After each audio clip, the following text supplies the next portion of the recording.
Good morning, everyone. This is Megan O'Connor, just doing a sound test to make sure that the audio's working. So if folks just want to send me a quick email or respond, through the chat here and let me know that you can hear me, that would be great. We'll start in a little while.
Morning, everyone. We're going to get started in a couple minutes.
Good morning, everybody. It's Megan O'Connor. We're going to start our Care Manager every other week informational session, and we have a really packed agenda, so we're going to kick it off now and then try to, like we always do, have time for questions at the end. So here is our agenda. We're starting with our care management priorities for the next few weeks and months. Then we're going to have some discussion, which is really kind of a starting point on talking about how we can ensure we have comprehensive care management notes, and we will have further training on this topic as well. Then we're going to talk again about, under our priorities for care management, face-to-face visits and DDP2s. We're also going to talk about life plan development. And I know in our last webinar, we discussed how there was a group of people coming together to do a process flow of the entire process that we're working through now with the IAM and the life plan, with the IDT meeting and the staff action plan. So that group has convened and we'll give you an update, and we have some really good information that they've done collectively that we'll be sharing and providing training to you all on in the near future. Then we're going to give an update on the basic plan. We also have Lisa Getman, who will be doing a update on an internal audit that she did. It was actually the first one done here at Care Design, and we have some feedback that I think will be very helpful to everybody today. We also have an HR update, an IT update, and training update, and then our shout outs. So we're going to get started with our care management priorities.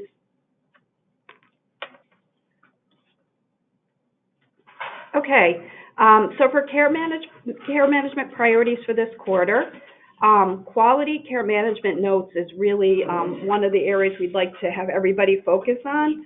And by providing when we're providing our high quality care management, which we have seen so much of and heard so much of, and we know is going on every day across the state, we also have to ensure that that translates into a well-written, quality, high quality note that really paints a picture about what you're doing with the individual and the family, how we're person-centered, how we're supporting them.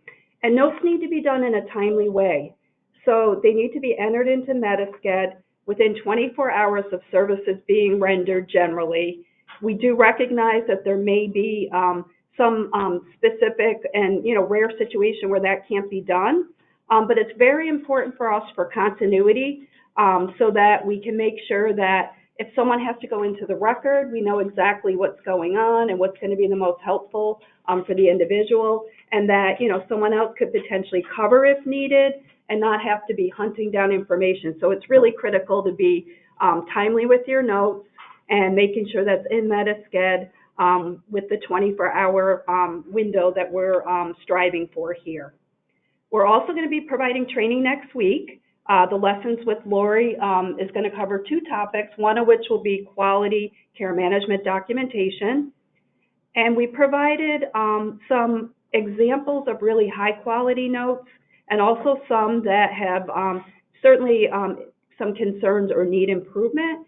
So that will be, if your supervisors haven't shared that yet, that's something that will be shared with all of you, really as tools to kind of help you to look at qualities of good notes.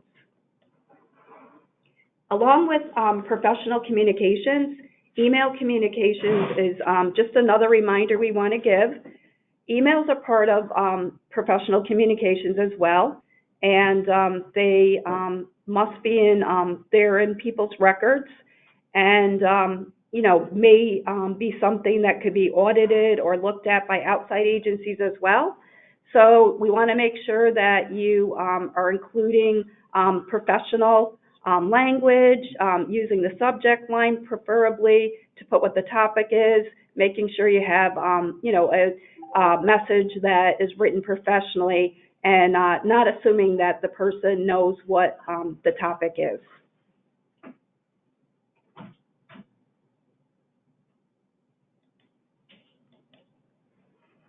Okay, care management priorities for this quarter continuing.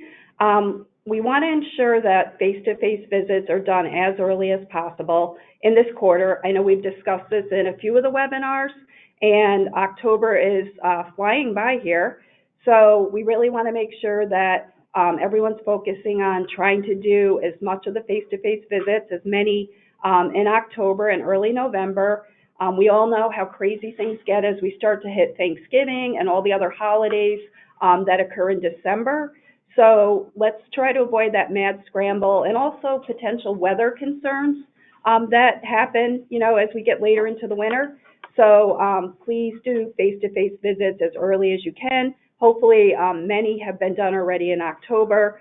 And just as a reminder, face-to-face communication is always our best way to really connect with people, to reassure them, to really have them feel that we are being as person-centered as we can be and we're being responsive.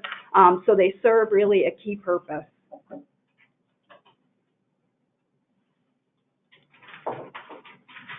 Going on with our priorities, we discussed this in the last webinar, but just continuing with our expired DDP2s. We need to make sure that they're updated as soon as possible. OPWDD is giving us a tight timeline that they're expecting that we have them done and updated within the next few months. And we need to really make it a point that these are updated as soon as possible. If you're not sure if your DDP2s have expired for people, we do have a master list that we shared with the regional directors who are working with the management teams to push that down to people. We do recognize, too, that we have concerns because we still have a large number of people that don't have choices access, and that's something that we're working at the highest level with OPWDD. And actually, the State Office for Information Technology is involved, too, in that.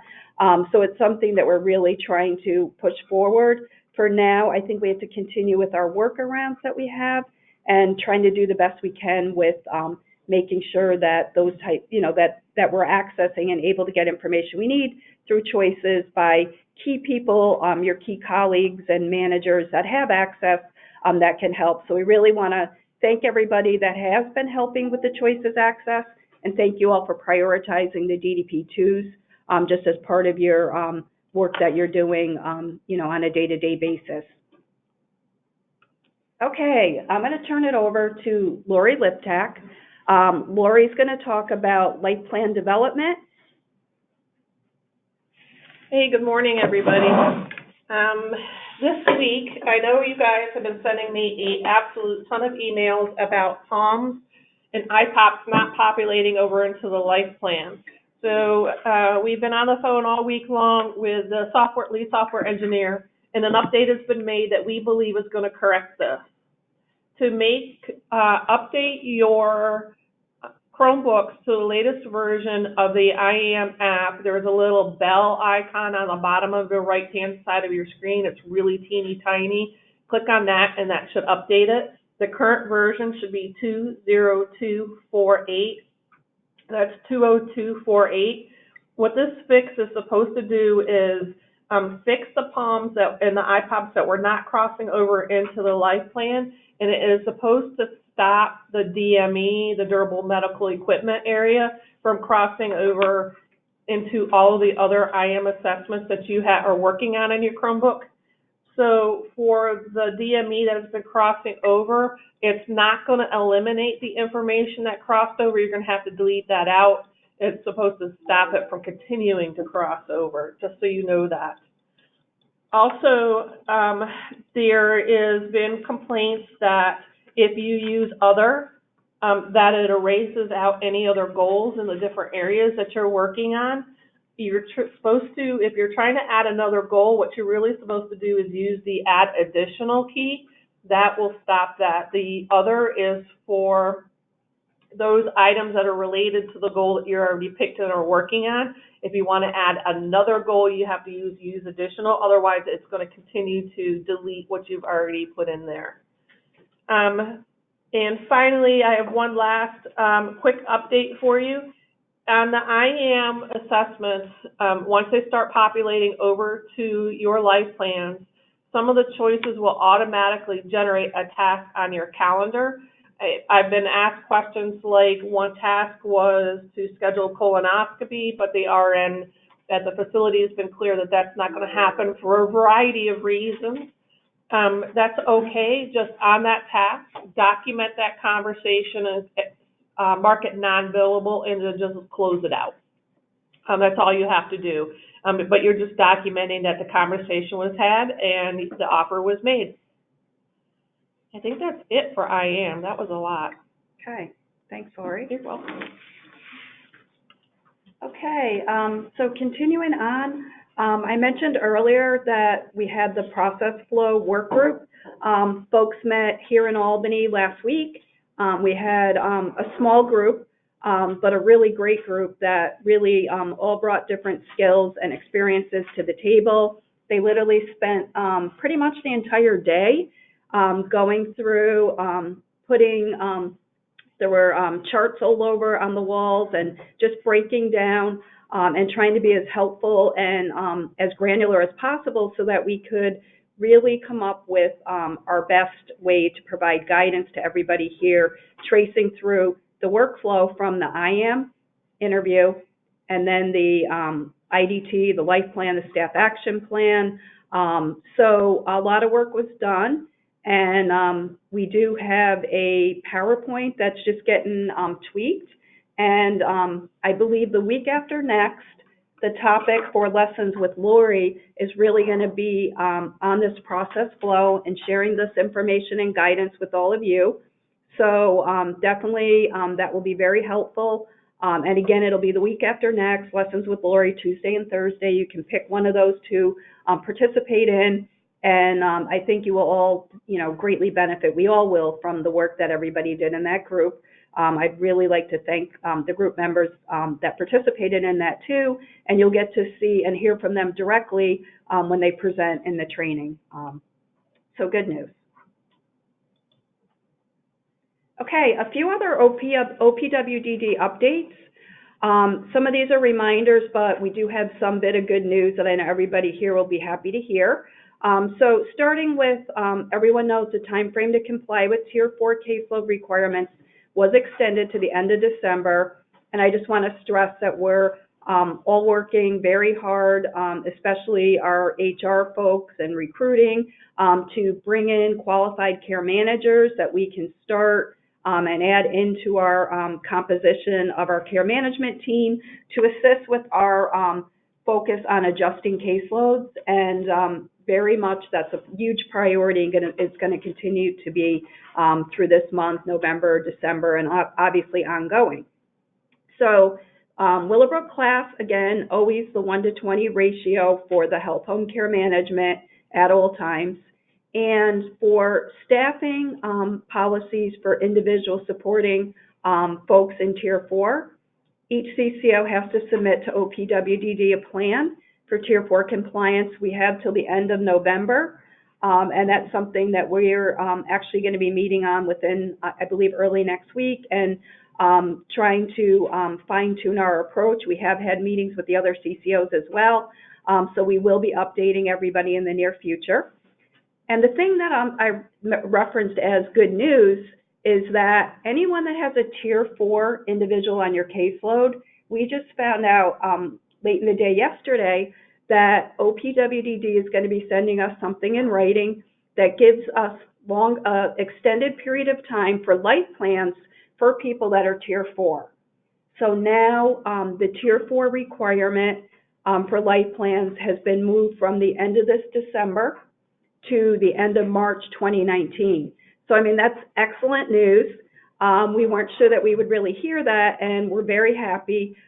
So now the Tier 4 deadline is the same for the Willowbrook individuals as it is for individuals that are Tier 4, not Willowbrook class individuals. So we have till March 31st, 2019. So a lot of people can breathe a sigh of relief. However, we are recognizing too that we still have to keep moving forward and trying to get as far as we can with IAMs as we have the opportunities to meet with individuals and families, because we don't want to have this condensed period of time where we have, the majority of 26,000 IAM interviews and life plans that we have to do and be like in the month of May or June of 2019. So we still have to really try to be as planful as we can, but I think it's really great news, especially for people that have a number of people that are in the Tier 4 category on your caseload. So that's one of our good news of the day. So the basic plan update, Danielle Mazza just came in the room, perfect timing. So Danielle is going to just give everybody a quick update on the basic plan. Okay. Good morning, everyone. So you guys probably remember, almost, 2 months ago, we realized that as we were looking, people were asking, you guys were all asking for guidance about basic plan and, what should we be doing? What should we be documenting? Kind of what are the rules? And so I was looking through the CCO guidance manual to make sure I could pull out some information and get it to people quickly so everyone knew what the rules were. So as I was doing that, realized that the platform for documentation in Metasched did not really support the requirements around basic plan because it's a little bit different. So there was a work group that was convened with the different CCOs because this became a concern, obviously, for all the 7 CCOs. So we worked together and we worked with Metasched and we came up with a documentation system that we, went back and forth with them a little bit and tweaked. Then they launched it into our Sandbox site. I played around with it a bit to make sure it looked like it was going to meet the requirements and that it was functioning okay. So far, so good. So we have asked Tyler to push that out into our production site next week on Tuesday. And next week's Lessons with Lori on Tuesday and Thursday will focus around the documentation system for the HCBS basic plan support, so people know how to use the documentation system. There's an attached monthly summary that goes along with it to complete that has lots of prompts and different things, so people know even when you're looking at that form, it kind of talks you through what you need to do. So that, again, that'll be next week. We had suspended all of our billing for basic plan, so we really, want to get this into use so that we can, go ahead and accurately document the service and bill for it. So that'll be the focus next week, along with also talking about quality notes. Those 2 things will be tied together next week. Okay, thanks, Danielle. Okay, we're going to turn it over to Lisa Getman, who's our Vice President of Compliance and Internal Auditing. And Lisa is going to provide you with some feedback on a recent audit that Lisa and her team, it was a smaller scale audit that she and her team did with, I think, very helpful results for us. Good morning, everyone. So the internal audit, it was a small sample, but it did include upstate and downstate and tiers 1 through 4. Some of the areas that we looked at, I just wanted and thought it would be helpful for care managers to actually hear some of the results from the audit. The checklist completion, what we found is the majority of checklists were completed. However, there are some where a task is marked as completed in Metasched, but the checklist is not really completed. So maybe they had mailed it out to the family, but then there was nothing that could be seen in the record that the actual checklist was completed, that the care manager had a conversation with anybody. So if you could review your caseloads and work with your supervisors to make sure that you do have checklists completed for everybody on your caseload, that would be very helpful. Documentation of core services. So there are core services, and they're here listed on your screen.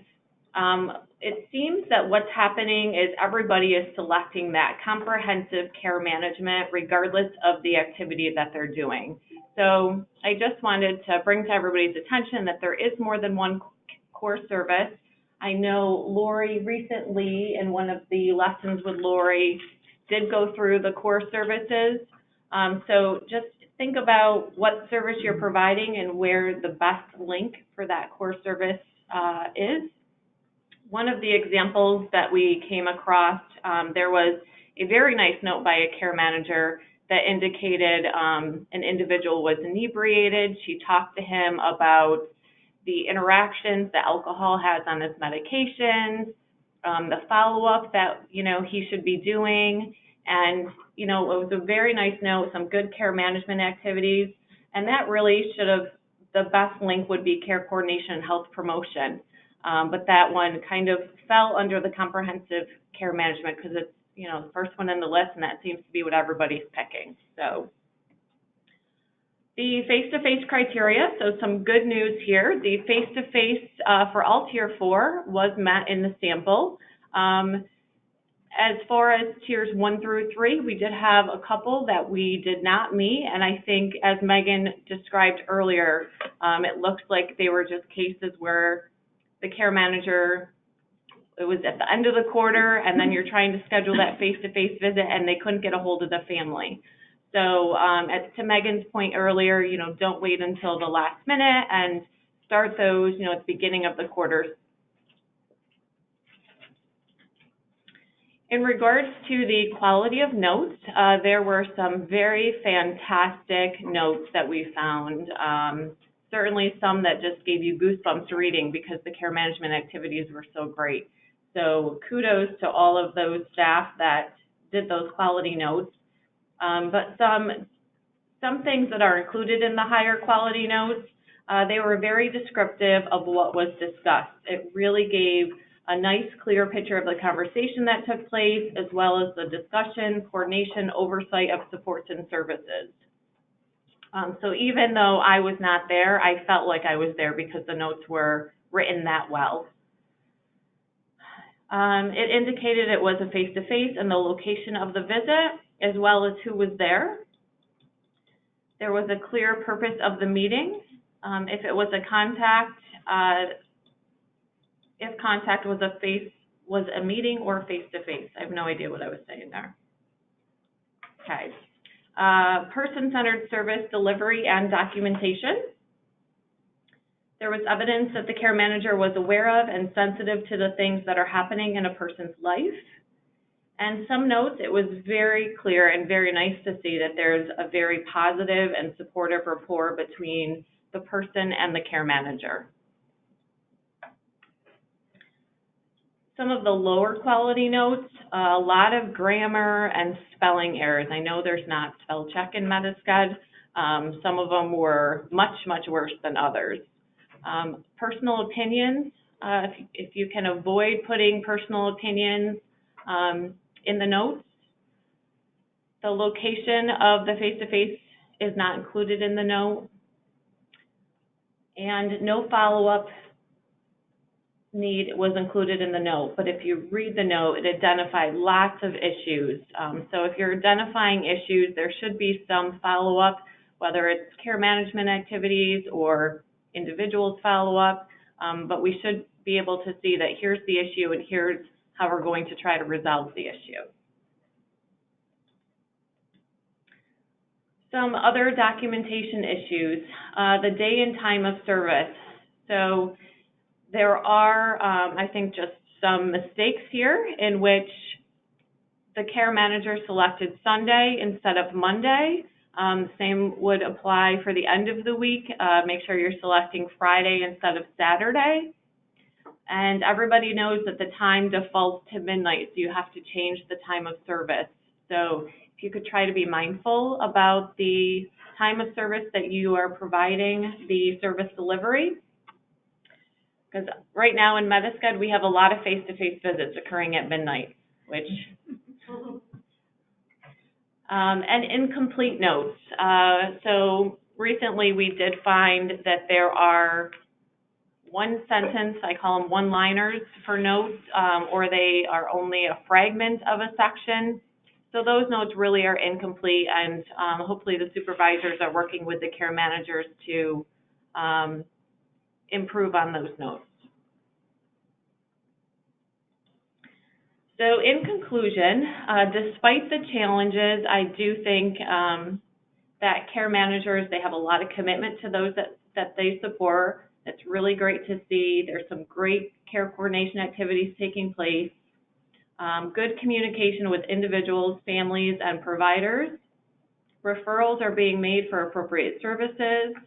And care managers are assisting in crisis situations to assist the people that we support. So great job to everybody for all of that work. Some opportunities for improvement. Certainly we want to push out some additional training for understanding and utilization of all of those core services. The quality of notes, just remember that you are doing great care management activities out there. So, you know, great high quality services that you're doing, you should be documenting everything that you're doing. Take credit for all the work that you're doing and, you know, document that. And as long as you're providing that quality service and you're documenting that quality service you provided, you are always going to be in compliance. Okay, thanks, Lisa. I'm looking to see if Lisa Reese was going to do HR updates, but I think Lisa got pulled into something else, so I will cover this. So we are still focusing, as I mentioned earlier, on hiring excellent candidates to join our team, and we have the ongoing staff referral bonus that I know many people have helped to refer some really great people onto Care Design, and I know we've hired a number and some have actually already started. So that's a really great thing that we want to continue. People out there that you think will be good care managers, and we definitely want to support getting great new people on our team. So that will continue. And then we also have a job fair scheduled for October 25th. And that is going to be in Queens. The specifics went out in a flyer that actually went to all Care Design New York employees, and it's been posted externally as well. If you do know somebody that you want to refer for the job fair, please send their resume to Rosanna Lackman, who's our recruiter in HR, to register, and the details are in the flyer that was emailed earlier this week.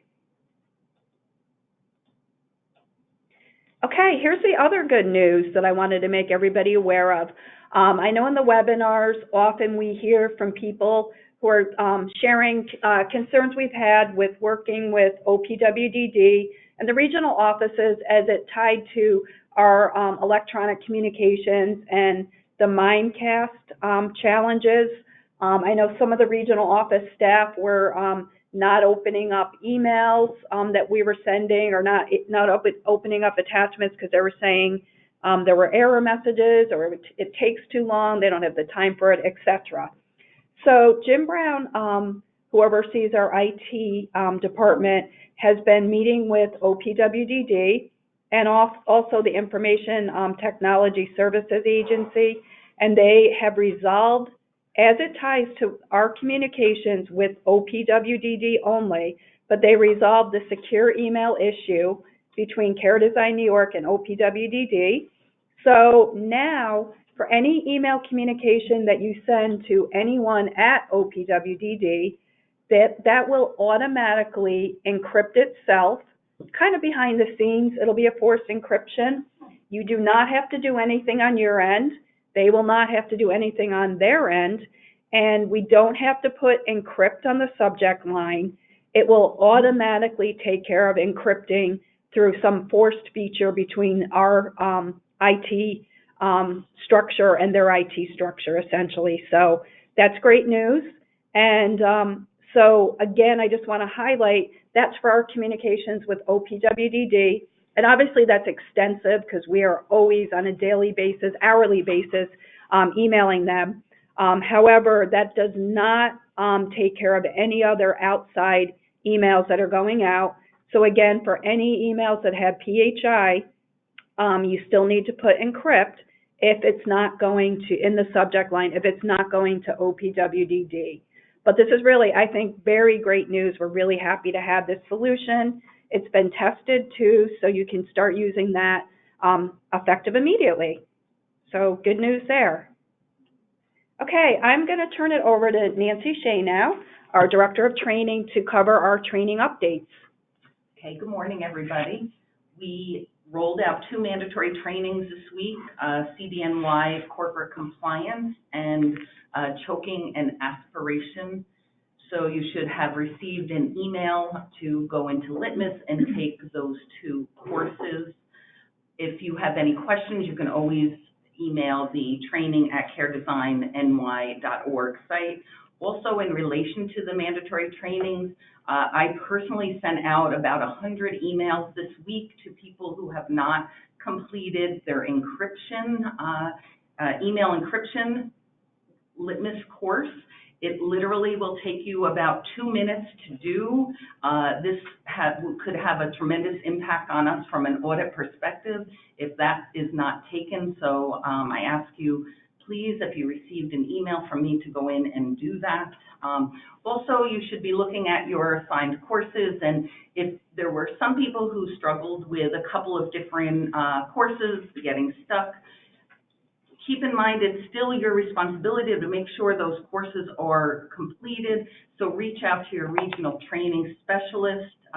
They will sit with you and walk through and make sure that you have completed those courses. So please, it's very, very important for audit, from an audit perspective, that these courses are taken care of. And now we have a training team. They're there to support you and make sure that you get those trainings done.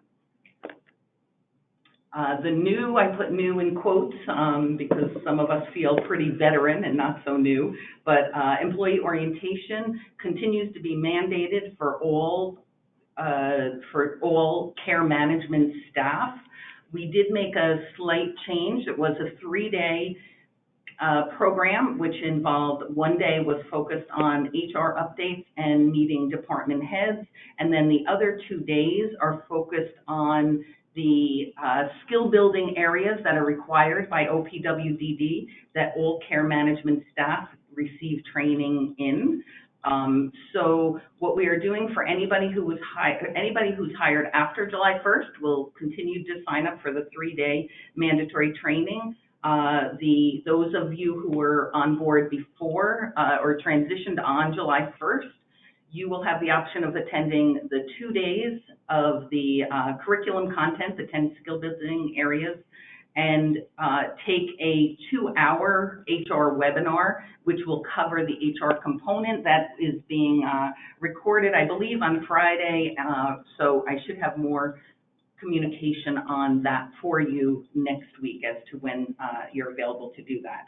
For those of you who are dying to come to the training and are struggling, we are lacking in training space in the Albany area, and we are working on that to get that rectified as soon as possible. Actually, Nancy, our space here at South Woods is almost ready, so I think that'll be very helpful to you. Okay, I'm ready to sign right. up. Maybe you can be the first one to launch The it. inspection is today. Yeah. Great, terrific. Really? Yep. No. Yeah, okay. We might be sitting on the floor cross-legged, but you know what? If I can get you guys in. We could and fit train, about 75 people in there, so. That's terrific. Hopefully before the end of today, I will come away with some scheduled trainings for you guys. Okay, I think that's it for that. As far as OPWDD mandatory trainings, I know I had put out a note. I know many of you went on. Some of you have taken trainings. I also know a number of you got a little frustrated that courses were closed out. They couldn't access their SLMS. The good news is we have until July 1st, 2019 for those courses, for you to take those courses. So if you did not get in this go around, keep your eye, keep checking in with SLMS to see when new courses are added.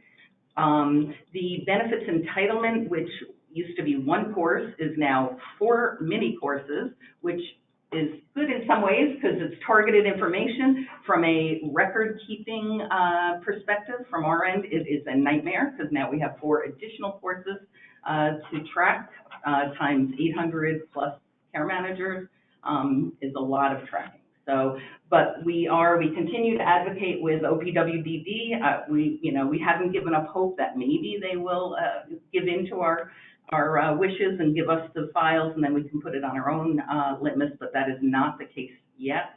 I do know some groups, because you haven't been able to get in individually, meet in groups you'll put up the SNAP webinar and you'll meet as a group. If you do that, please, please, please have a sign-in sheet and send that sign-in sheet to me, because you will not receive the individual certificate that is required to prove that you took that course. And I would hate for you to have to take it again. So we have to figure that out. We have set up Litmus, and it's in the testing phase where you will sooner than later be able to easily upload your own certificate. I did it. It truly is easy. So if I can do it, I'm sure that you can all do it. Again, more information will come on that. The employee training records, many of you have been sending in these. This is great. We're holding on to all of them. Continue to put your region in the subject line. Also, I have a list. Many of you have reached out to me and say, do I have a list of all the trainings that were held, all the Tuesday and Thursday webinars, the Christina webinars. Since July 1st, I have that list. I will send it out by tomorrow afternoon. I'm just double checking on a couple of training titles for you, but I do have that list, and we'll get that to you, and I think that'll be a tremendous help. I know a lot of people have been asking. You want to do the right thing, you want to send it in with the names and titles, and you need some help from us. So that help is coming. And the last thing, I just threw in the email signature sample, what that looks like, to please do that. I know we get a lot of, even when we're getting your training records, if your email signature does not indicate that you are in the Capital District or in New York City or Long Island, it's very hard, or it takes a lot more time for us to track you down and figure out what region you're attached to. So please, I'm sure this is important for care management work, for everybody to have a proper email signature in your, on your email. That's it. Thanks, Nancy. Okay, we have a few shout outs. And I also wanted to just remind people that we are addressing the volume of shout outs that we get through the monthly newsletter. It was just sent out yesterday. And we're always open to any other suggestions people have for topics or things that you would like to see in the monthly newsletter. That is our internal newsletter, really to recognize our staff, to put in all the shout outs, to recognize promotions, to kind of spotlight on a Care Design employee, and do a little interview and find out some fun facts about them, and also to include HR training and other updates that tie to Care Design New York. So again, we're open to any suggestions and feedback. Okay, so shout outs. So, hang on one second. Can you see? No. Yeah, we have a little technology thing here in Albany, but, okay, so the first shout out goes to Anisha Andrews. Anisha is a care manager in the Bronx. Anisha has been committed to assisting not only a child that she supports on her caseload, but his family as well. The child's mother is a single parent with a disability, and she experiences many challenges. Currently, the family is struggling financially, and they were in need of food. Anisha used all the tools and resources necessary to ensure that the family has enough food to last them past Thanksgiving. Thank you, Anisha. And that is from Giannina Arbito, Care Manager Supervisor. And great work, Anisha. Also, just a couple shout outs.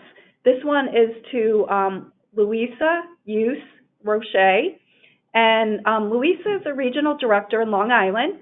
And I actually happened to be able to be at the annual Human First Awards night a couple weeks ago, where Louisa was awarded an award for the appreciation and recognition of her contributions to the field and her past work at Human First. So great award, and congratulations, Louisa. Also, a shout out to Enza Lawrence, who is administrative assistant in our Poughkeepsie office. Enza won the Frank Pescia Impassioned Parent Award. This was at the Arc of Dutchess Celebration of Stars, which is also an annual awards night that honors community members from Dutchess County for their support of those with developmental disabilities. So that is really a great accomplishment. Congratulations, Enza. And, you know, great to hear that Care Design New York employees are really recognized for the great contributions they've made to the field. Okay, this is our webinar schedule for the rest of the year. So our next webinar is November 15th, then we have the 29th, and then in December 13th. And actually, I believe we do have one the 27th, but we may look at changing that off our schedule just with the holidays and everything. So, so we are certainly winding down the year. Okay, question time here, and I see that we have a number of questions that we're going to just take a quick look at and get answers to.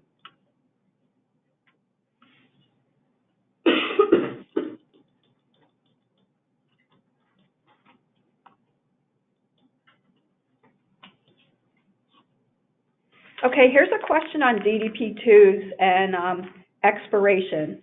So the question is, some individuals on the DDP2 master list that were identified as being expired, and OPWDD considers anything over 2 years as being quote-unquote expired. So this person's asking, how do we rectify this if we know that there was one completed? This person's saying that they completed a DDP2 in April 2018, but the individual is still on the overdue list.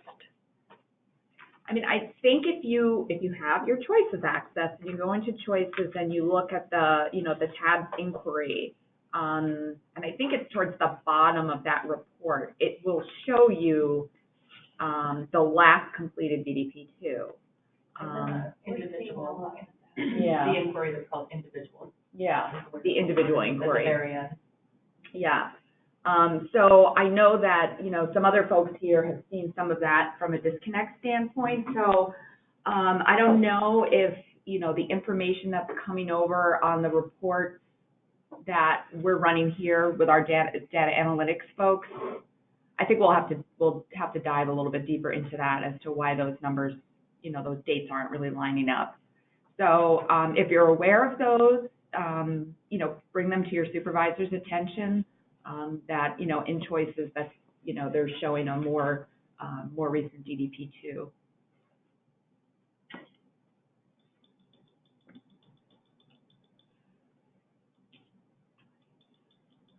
I saw another DDP2 question I'm just trying to find. Okay, so if care managers are updating DDP2s and choices, we've also learned that some waiver providers are also completing their own DDP2s, which can at times make the provider's DDP2s the most recent document. Additionally, the waiver providers, some of their DDP2s may not be accurate. Okay, so this issue is actually a big one, and it's come up in the past. And the CCOs have raised to OPWDD that we really feel that the CCOs should be the DDP2 source for individuals across the system. And at this point, OPWDD has not chosen to lock down the DDP2s only to CCOs. So you are correct, providers are completing their own DDP2s. That will continue, and OPWDD will be taking the most recent one and using whatever's the most current. So that is just a known issue. I would say that if there's a DDP2 that you feel is not accurate and there's a concern with, I would go back to the provider that initiated that DDB2 and, have a discussion about that. Hopefully there can be some consensus and updating so that an accurate DDP2 is then submitted. Otherwise, the most recent one is going to be what prevails, and that just, is kind of what the system is right now. But we still are charged with making sure that for individuals on our caseloads here, that they have current DDP2s that are not expired. So that still is a task we have to do. Okay, there's some IAM questions that I want to get to now. Let's see. Lori, there's several questions that tie to issues with the locked IAM assessment. Can we have a quick review of how to work around this? Well, it's not a workaround, it's actually how to prevent it. You can only have a maximum of 2 assessments checked out. That includes in the sandbox and in the app, the production site app. So that's only 2 in checkout state. You can have them there and listed and started, but you can't check them out. You have to check them in. That's what's causing everything to lock. If they are locked, what you have to do is email metasced@caredesignny.org to get them unlocked. We'll unlock them for you.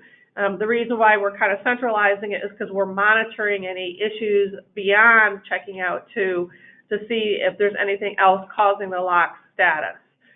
Piece of advice, if you are having a meeting on something with the IAM assessment, don't wait until an hour before the meeting to ask for help. If we're in meeting marathons, we might not get to it in time.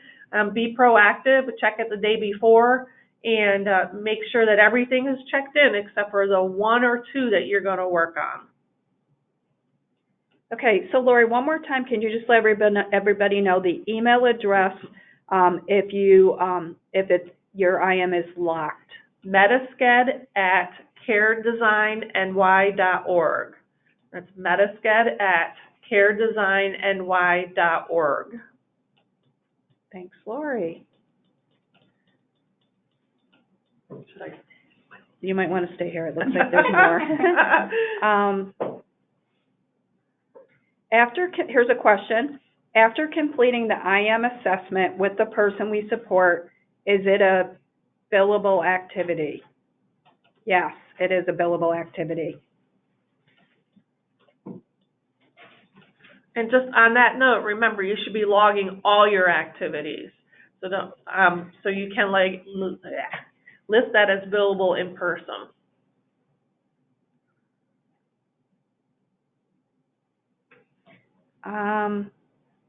Do you want to do this one? I can't read it.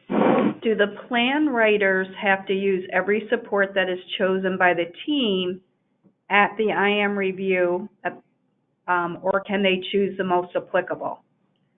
Not really sure what you're getting at, but let me start with a reminder that you have to have a goal for every waiver service. It's the same as it was in the ISP-MSC world. So if your person receives ComHab or DayHab, there has to be a goal associated with that, each of those waiver services. So you're pretty much going to be going through all of the different areas, all those core areas in the IAM assessment, but there are questions and options that you may not have to pick. One of my favorite ones is, or some of the questions you don't have to. One of my favorite ones is when you ask what that person wears to bed at night. Obviously, based on all of our experience, that's more of a supportive behavior that we're trying to identify. So not everybody requires Ninja Turtle pajamas to go to sleep at night, but if that's one of the supportive behaviors for that individual, then you would want to capture that. So that's an example of a question that you may be able to not ask because it's not appropriate to the situation and to the individual. Okay, there's a question about, do Willowbrook class members in ICFs need to have an IAM assessment completed for them? No, they do not. That is not an expectation for individuals we support, other than the people that are getting health home care management, which of course is the majority of people that we support.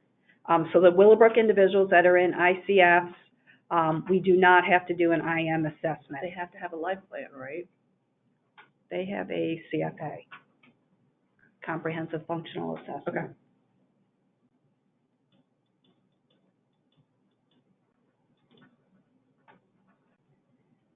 There's a question about caseload level for Tier 4, and again, that's what we're working on internally here, and have to present to OPWDD for approval, is how we're doing a weighted kind of mixed caseload approach for individuals in the different tiers, and so that's a work in progress. We don't have an answer on that yet. The one thing that certainly as an agency we feel strong about is that, and we've talked about before with everyone, is that we want to be around a 35 caseload, hopefully less. So that's still a goal that we have, and something that we're trying to look at going forward with implementing around that. There's a question about whether the IM assessment expires. No. It doesn't expire. I think that, it's my understanding that when you do an IM assessment, when so you do an IM assessment, there's a life plan that's developed, in 6-ish months, you're going to have a review of that life plan. You're going to review the IM assessment at that time as well. But it's an annual assessment process. It doesn't necessarily have an expiration date, but you would be looking to do, I believe, a new assessment in a year. When you start your life plan, I can't believe we're going to talk about your second life plan, your renewal. We have to get the first ones done, right? You will go into the IM assessment, and when you trigger an IM assessment, it'll be the first assessment, a renewal assessment, or a trigger event assessment. So if the technology works as advertised, it should start a new assessment pre-populated from the old assessment, and then you just go through and you make the updates for what's happened throughout the year. Let's see. Are level of cares required for basic plan members? Yes. Yes. The answer is yes to that. And we have until June 30th of 2019 to get all the level of cares done. Okay, so there's a question about people in tiers 1 to 3. When are their life plans due? This person's commenting that, are they due in November? And no. Now remember, for individuals that are from tiers 1 to 3, that we have until the end of next June to do their life plans. And for the individuals now that are in tier 4, including Willowbrook, we have the end of March 2019 to have their life plans completed. Actually, thank you, Lori. Lori just reminded me, except new enrollees. So new enrollees right now have the tightest clock for life plans being due, and it also depends on when they come in. When they've come in as a new enrollee to Care Design New York, you can work with your supervisors on that. Daniel, we have 120 days. So for new enrollees who came in August, September, October, no, July, August, September. There really weren't any new enrollees in July, though. I mean, pretty much it was, I think everyone was just transitional. But for that first quarter, so our August and September enrollees, we have 120 days for the whole process to be completed. IM assessment, IDT meeting, life plan completed. For enrollees that are coming in October, November, December, onward, we have 90 days.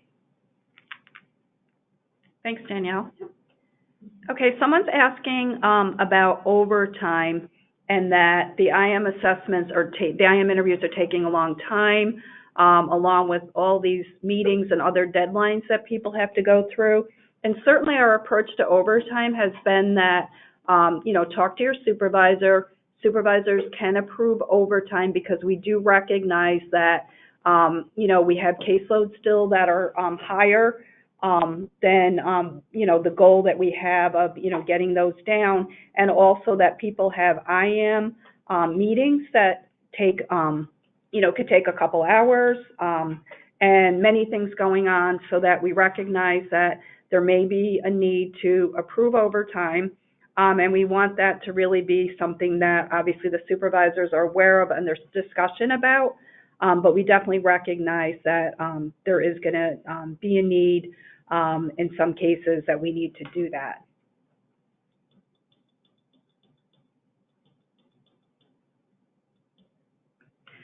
There's a question about what if an IM assessment was already completed for someone in the basic plan? What should we do with the completed assessment? I think it's fine if you've already done that. That's actually, more than we needed to do. But I don't think that there's any concern about that. I don't know if you have anything to add, Danielle. But I wouldn't be concerned about keeping it up to date. Yeah. If you did it, that's fine. But it's, it's not required. Maybe you found some services they need, and Yeah. maybe they'd be better off in the health home service.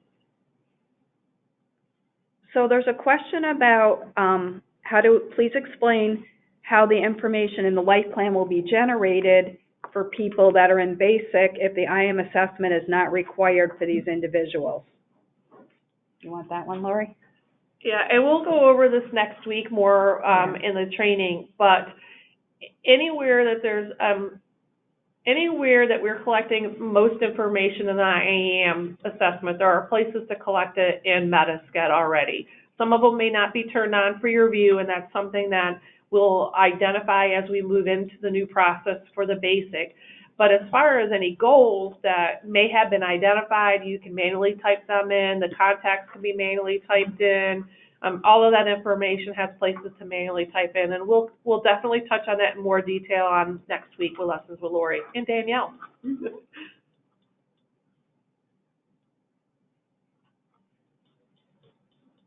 Okay, there's a few more questions that tie to basic, which will be covered in the training next week. We'll look at them ahead and make sure that we're addressing them.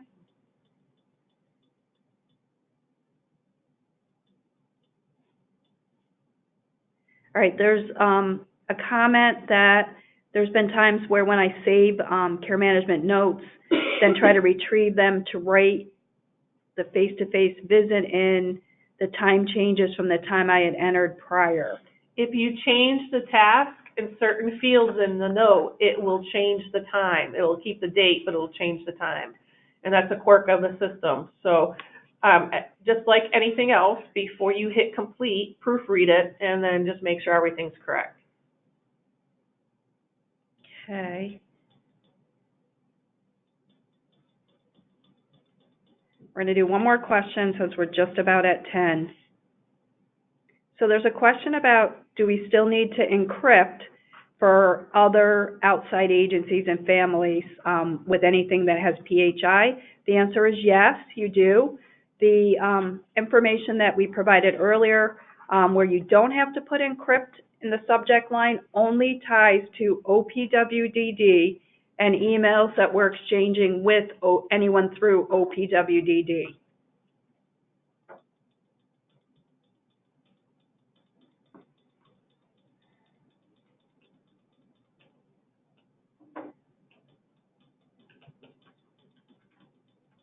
There's a couple comments on the Mimecast encryption and continued concerns on that.